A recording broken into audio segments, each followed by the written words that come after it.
Deputy Donnelly, you're your next speaker. You have 10 minutes. Thank you, Cahirlock. Minister, if we're going to have full sustainable employment in Ireland, then may I suggest to you that we need to do the following things in this Dáil term. Ramp up investment in business critical infrastructure, particularly in broadband and transport. Ramp up investment in our education system, coupled with serious reforms at secondary and tertiary levels. Ramp up investment in basic scientific research, something that's been cut to shreds in recent years. Systematically reduce the costs of doing business, including in areas like interest payments, compliance, energy, insurance and legal. Minister, we need to be just as ambitious for and provide just as much support for our SMEs as we do right now for the multinationals. And this includes cutting the red tape, supporting innovation, getting credit flowing, equalising taxation and social protection for the self-employed, and making it easier for people to go to work, for example, making childcare affordable. All of these things are possible, but they require absolute focus and determination from the state in the coming years. This includes us in the Oireachtas, it includes local government, the civil service, and a range of other state agencies. You probably don't agree, Minister, but I would posit that the previous government got a lot of things wrong. However, I think it is important to give credit where credit's due, and nobody can deny the job growth that we've seen and that we continue to see. About 135,000 jobs were created during the term of the last government. Unemployment is now thankfully below 8% and continues to fall. And we continue to lead the world in attracting high-value FDI to Ireland, something I think the IDA and the previous Minister Richard Bruton I think deserve very serious credit for. And interestingly, tech firms in Ireland in the first quarter of this year raised 237 million in venture capital. That's twice what was raised in VC for tech firms last year. So there are some very encouraging signs this year in the marketplace. However, I think we'd all agree that job creation has been very unbalanced. One of the biggest areas for focus and failures to date, I think, is in youth unemployment, still nearly 20%. And the research from the World Bank shows that this high level of unemployment is going to stay with and will affect that generation right through until they retire in economic indicators and in social indicators, sadly. And business in rural Ireland has been decimated, Minister. I travelled over the last few days, last weekend, around towns and villages in Mayo. And I'd say there were towns and villages where 1 in every 3 shop fronts was closed. And actually there were towns and villages where 2 in every 3 shop fronts were closed. There's entire towns and villages they're becoming ghost towns. And obviously this needs to be addressed. In Wicklow, my own constituency, we're still looking at 13% vacancy rates in commercial property. And I'm sure you are, certainly I am, talking to business owners around the country, and many of them are still hanging on by their fingernails. And sadly, of course, the greatest reduction in unemployment over the last 5 years has been emigration. 35,000 people emigrated just last year. And this figure, I was shocked when I saw it this morning. Since the economic crisis began, 220,000 people under 25 have left the country. I mean, that's just a vast amount of people for the size of our population.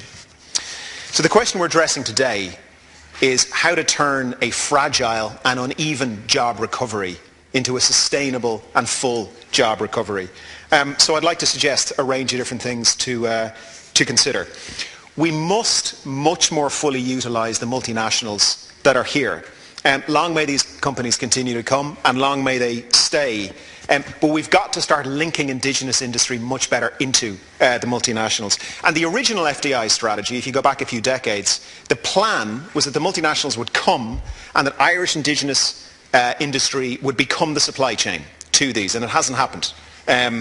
At all. Multinational base in Ireland are becoming more productive, but the data shows that the gap in productivity between the multinationals and the indigenous sector is growing. Dr. Catherine Mann of the OECD stated recently at a conference, I quote, "The assets are here, i.e. in Ireland, but they're not being linked to the domestic economy. They're not being levered up by domestic firms, and they're not being married to domestic workers." Enterprise Ireland is tasked with creating these linkages, but it's very, very small scale stuff right now. There needs to be a lot more investment. Their team needs to be grown. It's a huge, huge area of potential for the indigenous sector. We've also got to get much more serious about helping our SMEs access not just credit, but affordable credit. The ECB's latest statistics show that Irish companies, on loans under 250,000, Irish companies on average are paying 5.8% interest. In France, the average rate is 2.4. In Austria, it's 2.2. So our firms are paying between 60 and 100% more for their credit. Now, we need our firms to be internationally competitive, but they're only going to become competitive if they can borrow at the same rates as the international firms, the French firms, the Austrian firms, the American firms that they are competing with. And there's lots of things we can do, Minister. We can work with the banks to find ways of reducing their average cost of capital. We can establish a community banking system. The credit unions alone have about €8 billion on deposit that they are waiting to use and lend out, but because of the current legislation, central bank rules, they're not able to do so. And we need to make firms much more aware of the Credit Review Office. When firms go to the Credit Review Office, they're getting very, very positive responses.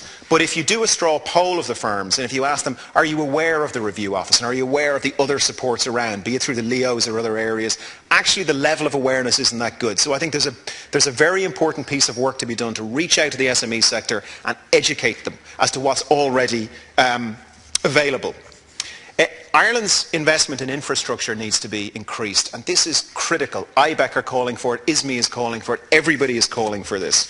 I think we're about a half of the OECD average at the moment. I think we're at about 2.2% of GDP. I can't remember the exact figure. We've got to get the National Broadband Plan back on track. The dates that are now being used have been pushed, in some cases by 2 years, and that's so far. So it's already slipping a lot, and my fear is it's going to continue to slip. It's probably the single most important piece of strategic infrastructure required for job creation in the country at the moment. And of course, there's some very critical transportation links that need to be done. A high-quality connection between Cork, Limerick and Galway is one. The ring road in Galway for the multinationals is another. It's become a car park now. It's become so bad that a lot of people are saying they literally cannot get in and out of work. So there's very serious investment. Now, we probably agree on the need for investment. Where we may disagree, and I'd ask you to just have a very serious think, is this. If we are to be serious about having the money to invest, then a tax erosion policy is not the way to go. We are a fairly low tax economy, so I would ask you to consider this. If we are going to have the money to invest, further erosion of the revenue base is not the way to proceed. We've also got to invest in education. I know, obviously, Minister, you have a very serious and heavy background in education. Class sizes are still far too high. Per student investment in third level has fallen off a cliff in the last 8 years. It's at about 50% of what it used to be. Funding to basic scientific research has been cut by about 60%. Now, that may save a few euro today. Maybe it was necessary in the recession. But what it is doing it is cutting off a pipeline of innovation and high caliber scientific research for decades to come, something that has to be addressed. There's also lots of ways of making business easier in Ireland. We can reform the commercial rates regime, not to just take into account the theoretical value of the property, but maybe we should be looking at turnover. Maybe we should be looking at number of people employed so that we don't disadvantage small firms competing with bigger firms or higher turnover ones like some of the supermarkets, which have the same footprint but massive turnover, paying therefore much less tax as a percentage of revenue or profit. We can simplify compliance for small business all over the place. We can implement a user-friendly web portal. The Norwegians did this very successfully in 2003. I think it's called Alton, something that needs to be looked at, set up for tax compliance, now used for a range of services in Norway. We need something similar here. The Commission for Energy Regulation needs to be tasked urgently with looking at energy prices. They are far too high for households, they are far too high for businesses. It needs to be systematically addressed. And there's lots of ways we can make it easier for people to go to work. I've mentioned childcare. Obviously, it's a huge trap for a lot of people returning to work. New apprenticeship programs, including advanced qualifications, obviously very useful. Equalisation of tax credits for the self-employed and social protection. Making R&D tax credits much easier to access for small firms would be very useful. And I would love to see innovation taught in our education curriculum in some way.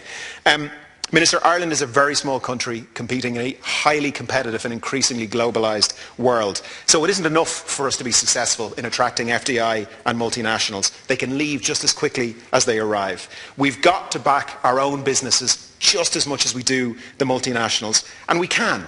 The Social Democrats have laid out a wide range of ideas. I would be delighted to sit down with you, your team, with the officials and go through these. I really do believe that now is the time for serious investment, systematically reduce the costs, remove the barriers for people going back to work, and back our indigenous sector and be just as ambitious for our indigenous sector as we are and should be for the multinationals. Thank you. Thank you, Deputy. Our next speakers are Deputies Burke and Madigan. You're sharing your time.